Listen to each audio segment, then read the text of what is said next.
ملکی معیشت کے لیے اچھی خبر، پاکستان اور آئی ایم ایف کے درمیان مذاکرات کامیاب۔ آئی ایم ایف حکام کے مطابق پہلے جائزے کے لیے اسٹاف لیول معاہدہ طے پا گیا۔ موسمیاتی تبدیلی کے لیے آئی ایم ایف سے $1.3 ارب ملیں گے۔ موسمیاتی تبدیلی اور ای ایف ایف کی قسط ملا کر پاکستان کو $2.3 ارب ملیں گے۔ آئی ایم ایف کا کہنا ہے کہ عالمی سطح پر چیلنجز کے باوجود پاکستان نے اعتماد کو بحال کیا۔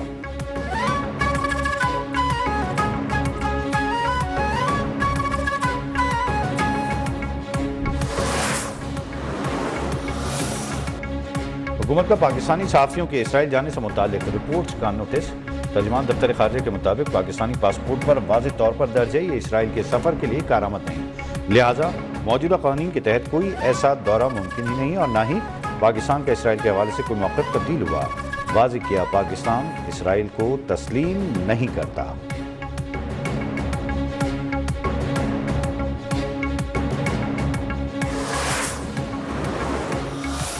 حکومت کو پورا کوشش کرنا چاہیے کہ وہ سیاسی جماعتیں جو کسی نہ کسی وجہ سے نہیں آ سکے ان کو قائل کیا جائے۔ حکومت بلاول بھٹو کی پیشکش پر رضامند، تحریک انصاف سے بات کرنے کی ذمہ داری بھی بلاول بھٹو کو دے دی۔ وزیر اعظم کے مشیر رانا ثناء اللہ بولے اگر Bilawal Bhutto P T I سے اجلاس میں شرکت کی یقین دہانی کر لیں تو قومی سلامتی کمیٹی کا اجلاس دوبارہ بلانے میں کوئی حرج نہیں۔ اگر پی ٹی آئی اور حکومت کے درمیان مذاکرات کامیاب ہو جاتے ہیں تو یہ ہماری ہی کامیابی ہوگی۔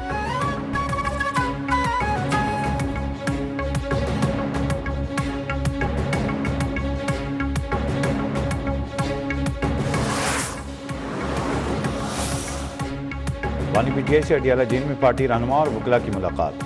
سلمان اکرم راجہ، نیاز اللہ نیازی، بابر امان اور دیگر شامل۔ سلمان اکرم راجہ نے کہا بانی پی ٹی آئی سے ملاقات ہوئی، ان کی بہنوں کو اجازت نہیں ملی۔ سلمان اکرم راجہ کا بہنوں کی ملاقات نہ کرانے پر توہین عدالت کی درخواست دائر کرنے کا اعلان۔ بولے بانی کو ملاقاتوں کے حوالے سے عدالتی کارروائی سے آگاہ کیا، بتایا کہ ہمارے لیے ملاقات ضروری ہے۔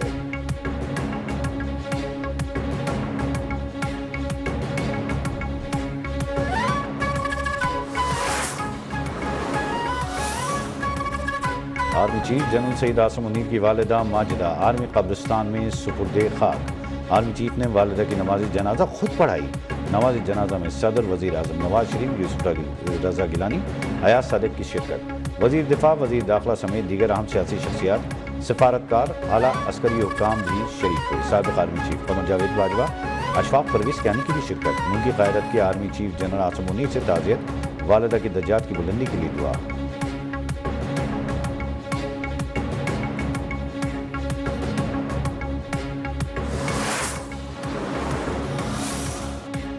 غیر قانونی، غیر ملکی اور افغان سٹیزن کارڈ ہولڈرز کے پاکستان سے انخلاء کی ڈیڈ لائن ختم ہونے میں 6 روز باقی۔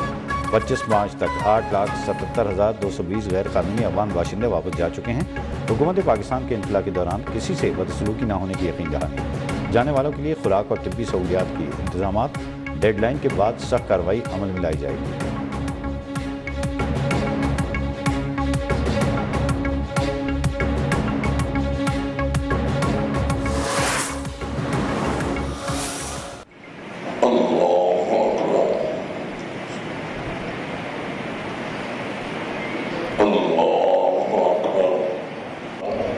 السلام علیکم ورحمۃ اللہ۔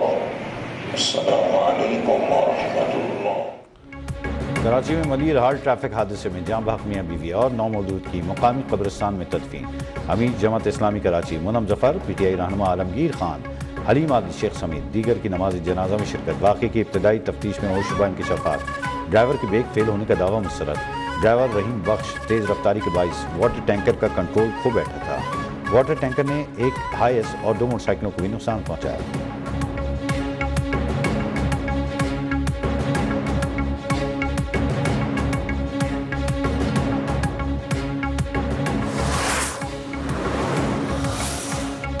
کراچی سکھر لاڑکانہ سمیت سندھ بھر کے طلبہ کے لیے خوشخبری۔ 11ویں جماعت میں فیل طلبہ کو گریس مارکس ملیں گے۔ سندھ اسمبلی کی پارلیمانی کمیٹی نے منظوری دے دی۔ فزکس اور کیمسٹری میں طلبہ کو 15% مارکس دیے جائیں گے۔ ریاضی میں طلبہ کو 20% اضافی مارکس ملیں گے۔ وزیر تعلیم سندھ سردار شاہ کا کہنا ہے کہ گریس مارکس دینے کی حتمی منظوری وزیر اعلیٰ سندھ دیں گے۔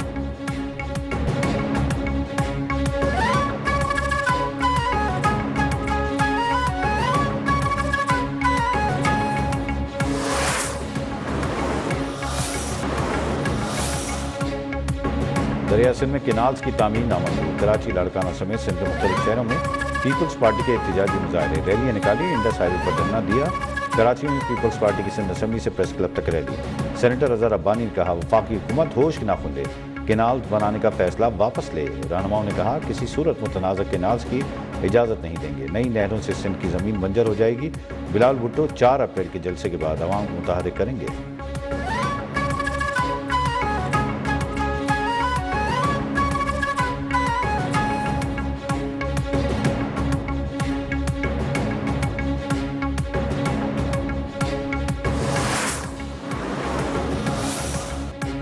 پاکستان انٹرنیشنل ایئر لائن کے 51 سے 100% شیئرز اور انتظامی کنٹرول کی نجکاری کی منظوری۔ نائب وزیر اعظم اسحاق ڈار کی زیر صدارت اجلاس، پی آئی کی نجکاری کے لیے تیز رفتار منصوبے کی منظوری۔ اسحاق ڈار نے کہا مالی بوجھ کم کرنے کے لیے نجکاری ضروری ہے۔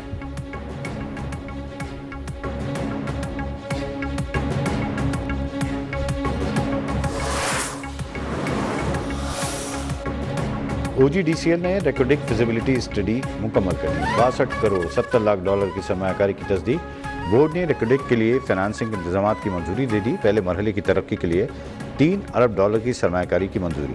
ترجمان کے مطابق منصوبے میں او جی ڈی سی ایل کا 8.33% حصہ ہوگا۔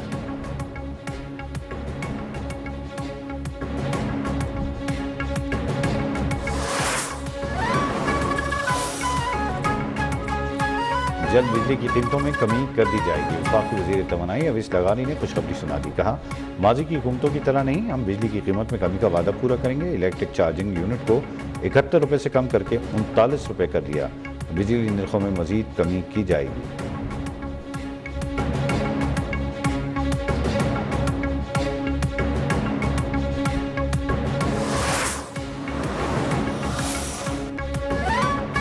کوئٹہ سے دیگر صوبوں کے لیے ٹرین سروس تاحال معطل، حکام نے ٹرین سروس کی بحالی کے لیے آج اجلاس طلب کر لیا۔ اہم فیصلے متوقع، اندرون ملک کے لیے ٹرین سروس سیکیورٹی کلیئرنس کے بعد بحال کی جائے گی۔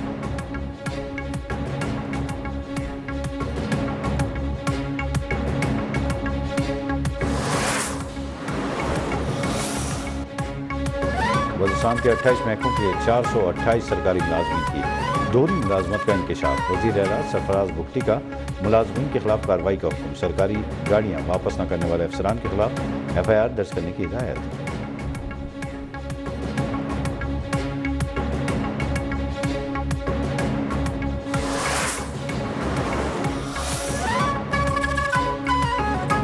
چیف جسٹس سیاہ آفریدی کا مختلف شعبجات کے سربراہان کے ساتھ مشاورتی اجلاس جاری، عدالتی اصلاحات کا جائزہ، چیف جسٹس کا آسان رسائی، احتساب اور شفافیت مزید بہتر بنانے پر زور، کہا اصلاحات کا مقصد صرف مقدمات کا بوجھ کم کرنا نہیں، سائلین کو بروقت اور مؤثر انصاف کی فراہمی یقینی بنانا ہے۔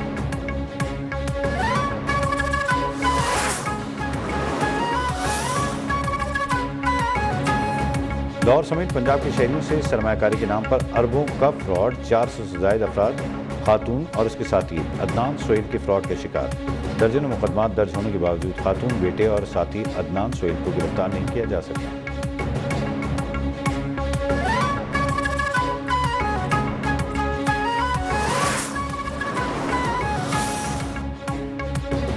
سرگودا میں مبینہ پولیس مقابلے میں منشیات فروش اقبال شاہ مارا گیا، ملزم نے 2 روز قبل فائرنگ کر کے 2 پولیس اہلکاروں کو شہید کیا تھا، پولیس نے منشیات فروش کا گھر بھی مسمار کر دیا۔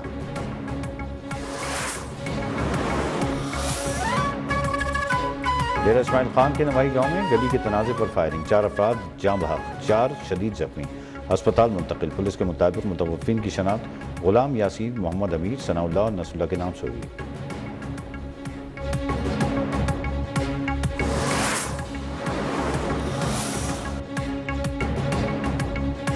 کراچی کے علاقے لیاقت آباد 4 نمبر ایرم بیکری کے قریب شہری کی فائرنگ اور عوام کے تشدد سے 2 ڈاکو زخمی، عباسی شہید، اسپتال منتقل کر دیا گیا۔ کراچی میں سپر ہائی وے کمانڈر سٹی کے قریب مرغیوں کی ٹرک اور رکشے میں تصادم، حادثے میں 1 شخص جاں بحق، 3 زخمی، نوری آباد ٹراما سینٹر منتقل۔